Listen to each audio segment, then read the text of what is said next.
बीमिश bookworms के classroom में आप सबका स्वागत है।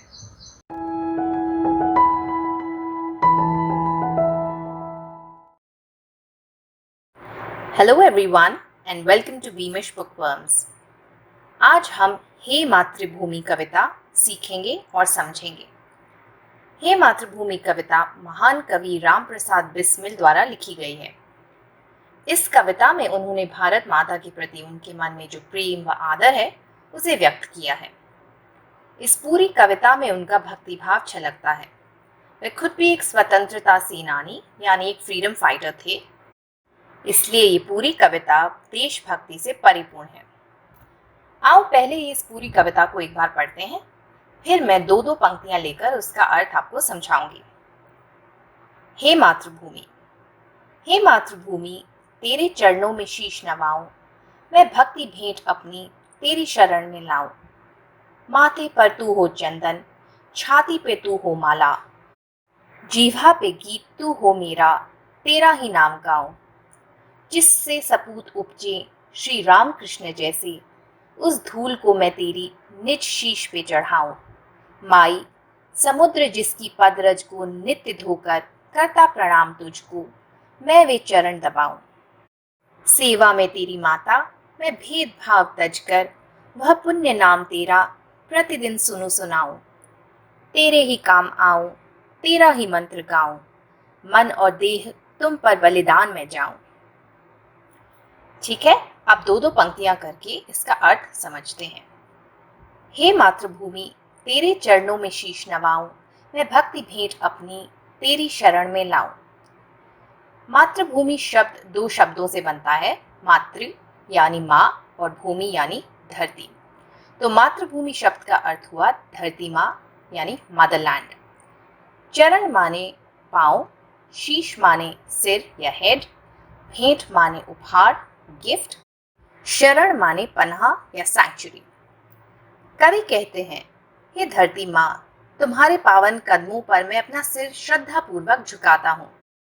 भक्ति रूपी उपहार जो मेरा है वो मैं तुम्हें अर्पित करता हूँ। मेरे लिए तुम आदरणीय हो, पूजनीय हो, पूजा करने योग्य हो। माथे पर तू हो चंदन, छाती पे तू हो माला, जीवा पे गीत तू हो मेरा, तेरा ही नाम गाऊं। माथा यानी मस्तक, हमारा फोरहेड, जीवा माने जीभ, हमारी टंग। कवि कहते हैं, जैसे पूजा करने के बाद हम माथे पर चंदन का टीका लगाते हैं, भारत माता भी उनके लिए उस चंदन के टीके के ही समान है। पूजा करते हुए हम भगवान की मूर्तियों पर फूल की माला भी चढ़ाते हैं। तो कवि कहते हैं कि भारत माता उनके लिए उसी फूलों की माला के समान है।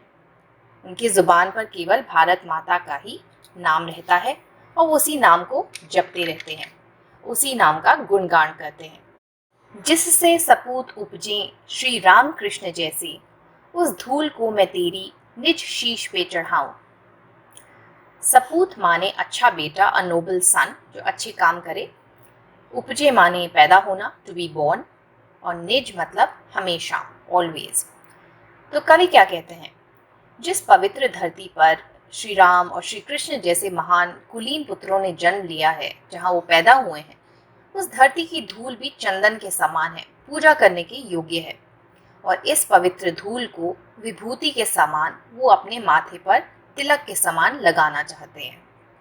ठीक है, आगे बढ़े। माई समुद्र जिसकी पदरज को नित्य धोकर करता प्रणाम तुझको, मैं वे चरण दबाऊं। माई माने माँ, मदर, पद माने पांव या फीट, नित्य माने सदा, ऑलवेज। ठीक है, कवि कहते हैं, हे माँ, समुद्र भी सदा तुम्हारे शुचि चरणों को धोकर अपनी श्रद्धा और आदर को दर्शाता है।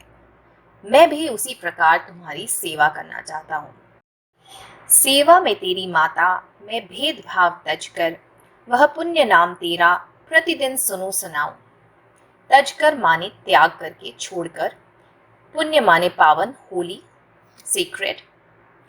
कवि कहते हैं, माँ, हम इंसान आपस में लड़ाई झगड़े, मन मुटाव और भेदभाव करते हैं।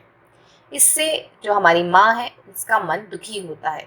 जब भी कोई माँ के बच्चे आपस में लड़ाई झगड़े करते हैं तो माँ खुश नहीं होती हैं, माँ दुखी हो जाती है। उसी प्रकार धरती माँ के हम लोग सब बच्चे हैं। जब हम आपस में लड़ाई झगड़ा करते हैं तो माँ का मन दुखी होता है, पर कवि कहते हैं, मैं इन सब का त्याग करके तुम्हारा गुणगान करूंगा, तेरी सेवा करूंगा और तेरा ही नाम जपता रहूंगा माँ। ठीक है, आगे बढ़े। तेरे ही काम आऊं, तेरा ही मंत्र गाऊं, मन और देह तुम पर बलिदान में जाऊं। देह माने शरीर, हमारी बॉडी, बलिदान माने आहुति, सैक्रिफाइस। कवि कहते हैं कि मैं अपना समस्त जीवन भारत माता की सेवा में बिताना चाहता हूँ।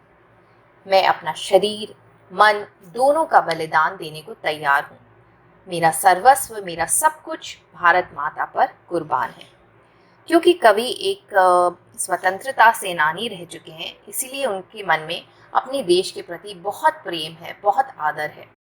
इस कविता द्वारा कवि हमें भी प्रेरित करते हैं कि हमें अपना भी सर्वस्व अपने देश के लिए, भारत माँ के लिए न्यौछावर कर देना चाहिए। यहाँ पूरा होता है हे मातृभूमि का एक्सप्लेनेशन। आई होप ये कविता आपको अच्छे से अब समझ आ गई होगी। बीमिश बुकवर्म्स की तरफ से आज इतना ही। Happy studying, happy reading everyone. I hope ये वीडियो आप लोगों को अच्छा लगा होगा। इन केस आपके कोई डाउट्स हैं, कोई क्वेश्चंस हैं, तो नीचे कमेंट सेक्शन में आप मुझसे पूछ सकते हैं। Thank you for watching. अगर आपको आज मेरे साथ सीखने में मज़ा आया तो प्लीज़ बीमिश बुकवर्म्स को लाइक और सब्सक्राइब करें। साथ ही में लगे बेल आइकन को ज़रूर दबाएं ताकि मेरे चैनल की सभी नोटिफिकेशंस आपको मिलती रहें। Thank you for watching.